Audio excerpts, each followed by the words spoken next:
We've looked at triads and first inversion and second inversion variations of them, and we talked briefly about opened and closed voicings. Closed voicings being when chords, in our case triads, since that's all we're dealing with so far, are voiced with all of the notes falling within one octave.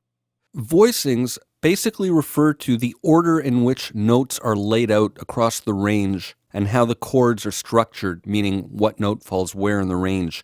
I want to look at some real-world musical examples and show you how voicing chords differently and using different inversions can really add some depth and dramatic color to otherwise static harmonic movement. I'm going to start by looking at an old favorite that we all know, and here's the score, and this is in the key of C. You can look at the notes on the piano keyboard and the score and listen to it in its most basic version.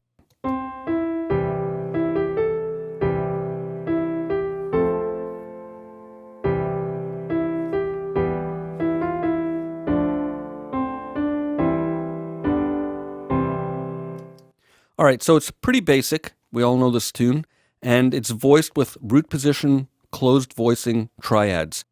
Let's look at a little harmonic analysis of this. And the first thing is to determine the key signature. We see no sharps or flats, and the first chord is a C, E, and G, which is a C triad, so that indicates that it's in the key of C and not A minor, the other possibility for no flats and sharps.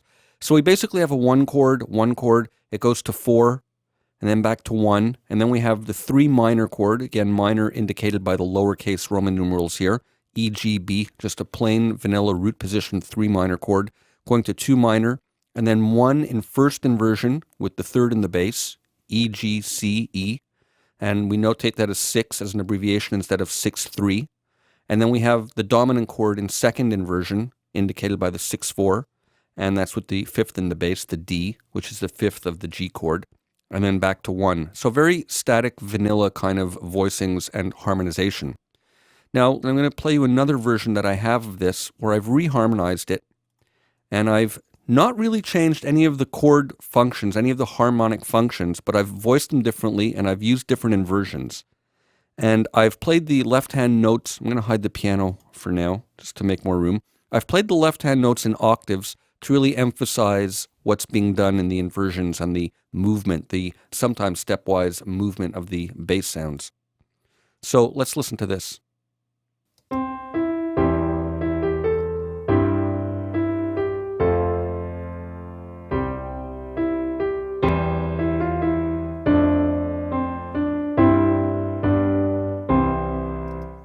So let's look at an analysis of that, and you'll see that the harmonic functions haven't really been changed, they're just voiced differently. And here we see I've started on the 1-6 chord, meaning the first inversion with the third in the bass, which right away gives it a nice color and different kind of mood to it.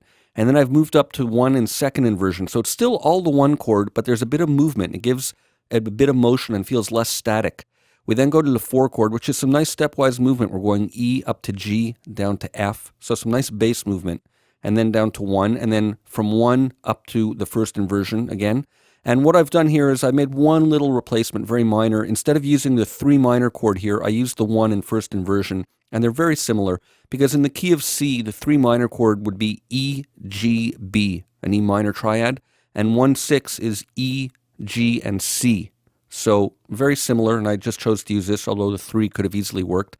And then I went to the 2 chord in first inversion, and then from there to the second inversion of the first chord, of the tonic chord. So again, nice stepwise movement. We're going from F up to G there, and then staying on the G for the 5 chord, and then resolving down to the tonic. So some nice color. Let me play it for you one more time. I'll just switch back to Logic, and this time, instead of playing those chords that I've reharmonized on piano, I'm going to substitute it and play it with a string part. So here we go. I have the exact same part on strings, and you'll hear the nice sort of depth and color that you can get from that. So let me deselect here so the notes aren't highlighted. And listen now, and you'll hear how rich the harmonies can sound with the exact same voicings in strings.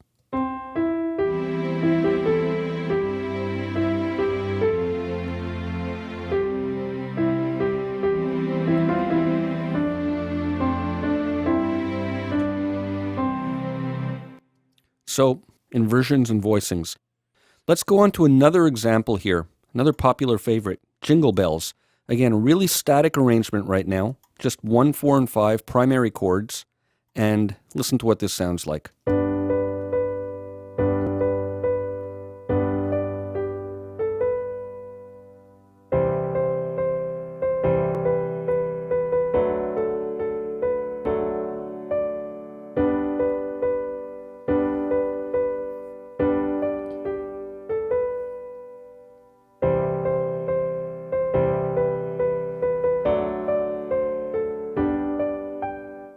So the harmonic analysis won't take too long for that. It's pretty simple. And here's the exact same graphic with a little bit of harmonic analysis added. So we see we're in the key of 1 sharp, and the first chord is G, B, and D. So we know that that's a G triad, which means it's in G major and not E minor. So it's just basically one chord, 1, 1, 1, 1, 1, 1, 1, 1, 1, 1, 1, 4, 4, 4, 4, 4, 4, 5, 5, 5, 5, 1. Just simple primary triads, no inversions, no nothing. Pretty static. Well, here's another version of it now, reharmonized.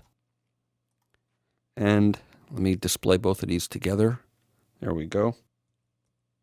And you can listen to what this sounds like. Again, no harmonies have been changed. They're just voiced differently with inversions and octaves in the left hand to emphasize the bass movement.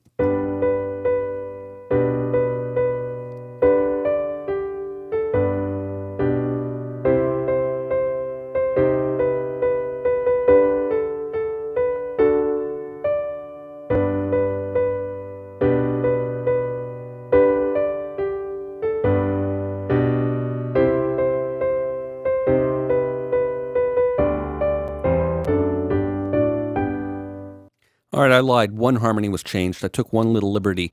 Let's look at that in the analysis, and I'll show you what I did there. So here's the altered root movement.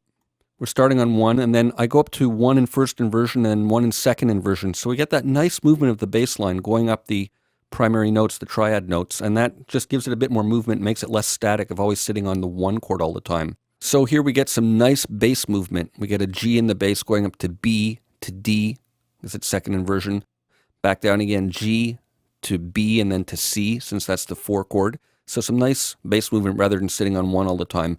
And now here's the little change I took the liberty and made. I stayed on 4, but I went to 4 minor. So from C to a C minor triad. A little liberty, but it adds some nice depth to it, I think.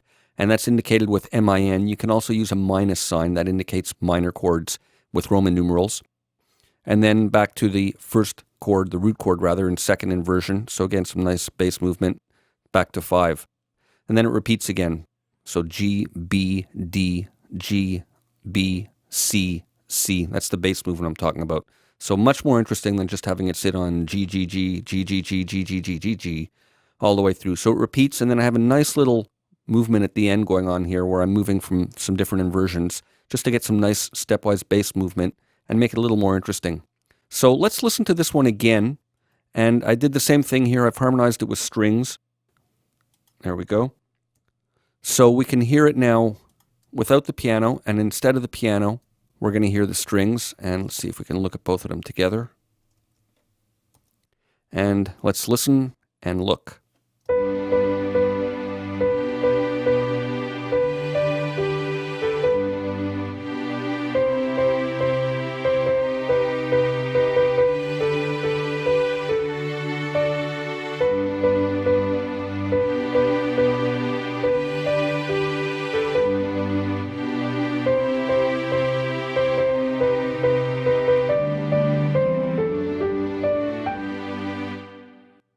So it gives it some nice movement and nice color.